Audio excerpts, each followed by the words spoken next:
మీరు చెప్పండి. మీరు ఇక్కడే ఉంటారా? ఈ రివర్ బెడ్ జోన్‌లోనే అంటే పెట్టినాక మనం మాట్లాడుకోవాల్సి వస్తుంది అట్లా. ఇక్కడే ఉన్నారా? ఇక్కడే ఉంటారా? నేను పుట్టి పెరిగింది మొత్తం ఇక్కడనే అన్న. హ్మ్. నేను పుట్టి పెరిగింది ఇక్కడనే. నేను మొత్తం కనీసం ఒక 25 ఏళ్ళకెళ్ళి చూస్తున్నాను. ఒక్కొక్కసారి ఒక చుక్క కూడా నీళ్లు రాలేదు. ఓకే. మామూలుగా వీళ్ళు నుంచి ఆ రోజు నుంచి ప్రతి ఒక్కరికి భయమే. హ్మ్. భయం భయం భయం భయం. ఇప్పుడు 16th తర్వాత ఏదో చేస్తారు ఏదో చేస్తారని నైట్ కూడా నిద్రపోకుండా రోడ్లు మొత్తం తిరుగుతున్నారు అందరూ. అంటే ఒక నేను పట్టుకుంటా. అంటే ఇక అందరూ కాలనీలో ఒక రకమైన భయమైతే ఏర్పడింది. ఇక ని ఏం టెన్షన్ ఇప్పుడు లేదు. గవర్నమెంట్ అంటే ఏందన్న, మామూలుగా పోలీసు వాళ్ళు అంటే ఏంది, మనకు రక్షణ కల్పేవాళ్ళు. ఇప్పుడు వాళ్ళని చూసి మేము భయపడాల్సి వస్తుంది. ఇప్పుడున్న సిచ్యువేషన్ ఎట్లుందంటే వాళ్ళని చూసి మేము అరే వాళ్ళు వస్తుర్రు అంటే నన్ను పలానోడు మనకు ఫోన్ చేస్తే అరే ఎందుకు వస్తుర్రు వీళ్ళు మనల్ని కూలగొడడానికే వస్తున్నారు అని ఒక భయం ఇదైపోయింది దీంట్లో కూడా. ఇప్పుడు మామూలుగా ఇప్పుడు ఇది ఏమంటారన్న, ఇది ఇప్పుడు కబ్జా చేస్తే పోలీసు వాళ్ళకి చెప్పనీకి ఉంటుంది అన్న. పోలీసు వాళ్ళే ఇప్పుడు నీ అసంటం నా అసంటం తీసుకొచ్చి మన ఇల్లుల మీదనే కబ్జా చేస్తారు. ఇప్పుడు మనం ఎవరికి చెప్పాలి? ఇప్పుడు వాళ్ళే పోలీసు వాళ్ళు తీసుకొచ్చి మేము మీరు గూలగొట్టరు అని రుబాబుగా మాట్లాడుతారు వాళ్ళు.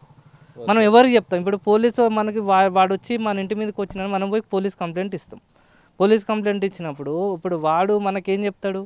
ఇప్పుడు వీళ్ళే వచ్చి మీ ఇల్లులు కాల్ చేసేసారు, ఇది అక్రమ కట్టడం అని అంటున్నారు అన్న. మేము అక్రమంగా కట్టలేదు, మాకు రిజిస్ట్రేషన్ ఉంది, పర్మిషన్ ఉంది, వాటర్ బిల్ ఉంది, రోడ్లు ఉన్నాయి, ప్రతి ఒక్కటి ఉంది మన దగ్గర.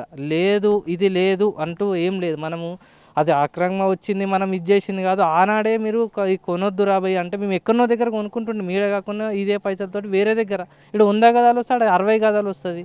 ఇప్పుడు ఈడ వచ్చి ఇది వచ్చి ఇల్లు కట్టుకొని ఇంతగానం ఇది చేసి మనం ఇంతగానం ఈ సఫర్ పడే బదులు ఇంతగానం అవసరం లేదన్న. వీళ్ళు వచ్చి పోలీసు వాళ్ళే వాళ్ళని తీపిచ్చి మేము మీ ఇల్లు కాల్ చేసారు, మీ ఇల్లు పోతుంది అని ఇంత భయంతో మనం బతకాల్సి వస్తుందన్న నైట్ కూడా.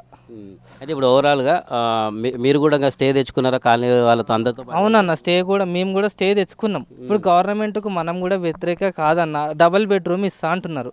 చూసినాం మామూలుగా డబల్ బెడ్రూమ్ అసలు ఏంది దాని కథ ఏందని చూసినాం. దాంట్లో ఎట్లుందంట అన్న, దాంట్లో ఉండలేం. మీకు ఇంతసేపు ఉన్నారు, మీకు వాసన వచ్చిందన్న, మూసి వాసన వచ్చి వీళ్ళు ఏమన్నా ఇది చేస్తున్నారు అది చేస్తున్నారు. మేము 25 ఏళ్ళకెళ్ళి పుట్టి పెరిగింది ఇక్కడ అన్న. ఇంతవరకు కూడా ఏనాడు కూడా మనం గవర్నమెంట్ని ఇది అడగలేం. మనకు వాసన వస్తుంది గవర్నమెంట్ ఇది చేయండి అని కూడా. వీళ్ళు వచ్చేసి మీరు కూలగొట్టరు, పోలీసు వాళ్ళని తీసుకొచ్చి బెటాలియన్ తీసుకొచ్చి ఆ రోజు తీసుకొచ్చి కూడా మమ్మల్ని కూడా మా ఇంటోళ్ళని కూడా లోపలికి పోనీయలేదన్న ఆ రోజు. అవును, ఒక్కొక్కరిని మాత్రమే ఇంట్లో ఉండాలన్నట్టు ఏదో. ఒక్కొక్కరిని కూడా కాదన్న, అసలు లేదు తోసేసిన డైరెక్ట్. ఇప్పుడు పోలీసు వాళ్ళు అట్లా చేసినప్పుడు మనం ఎవరికి చెప్తామన్న? ఇప్పుడు తండ్రి పిల్లల్ని కొడితే ఇప్పుడు మనం ఎవరికి చెప్తాము? ఇప్పుడు అన్న కొడితేనేమో తండ్రికి చెప్తాము, తండ్రి కొడుతుంటే ఎవరికి చెప్పాలి మనం? ఇప్పుడు అలాంటి సిచ్యువేషన్ ఉందండి. నైట్ కూడా ఇప్పుడు ఈ 16 తారీఖు దాటితే ఏమవుతుంది అనే భయం కూడా ఉంది. నైట్ కూడా తిరుగుతున్నాం. మామూలు ఏంటంటే వీళ్ళు ఏంది ఏం కథ అని అందరం ఇది ఉండాలి, మనకంటూ ఒకటి ఇది కావాలి. మన గవర్నమెంట్ మనకేంటంటే మనకంటూ ఒకటి ఏదైనా ఒకటి చేయాలి. చేయకుండా డైరెక్ట్ వచ్చి కూల కొడతాము, మీ ఇది చేస్తామంటే అది కాదన్న. మనం పోరాటం మాత్రం చేస్తాం. రైట్. అయితే కనీసం ఉరి తీసేటప్పుడు అన్న లాస్ట్ కోరిక తీరుస్తారు సార్. అంతకన్నా అధ్వానం ఉంది మా బతుకులు. లాస్ట్ కోరిక ఏంటి బాబు అని అంటారు ఉరి తీసేటోనికి.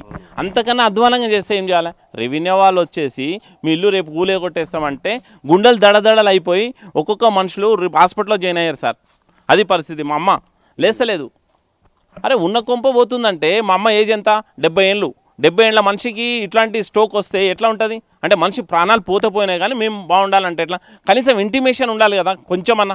సర్వే పేరు మీద దీన్ని వచ్చి రెవెన్యూ వాళ్ళు మార్క్ వేయడం, వేయంగానే రేపు ఖాళీ చేసేయాలి, డబుల్ బెడ్రూమ్ ఇస్తాం. లేకుండా మీరు పోకపోతే ఈ డబుల్ బెడ్రూమ్ కూడా ఉండదు.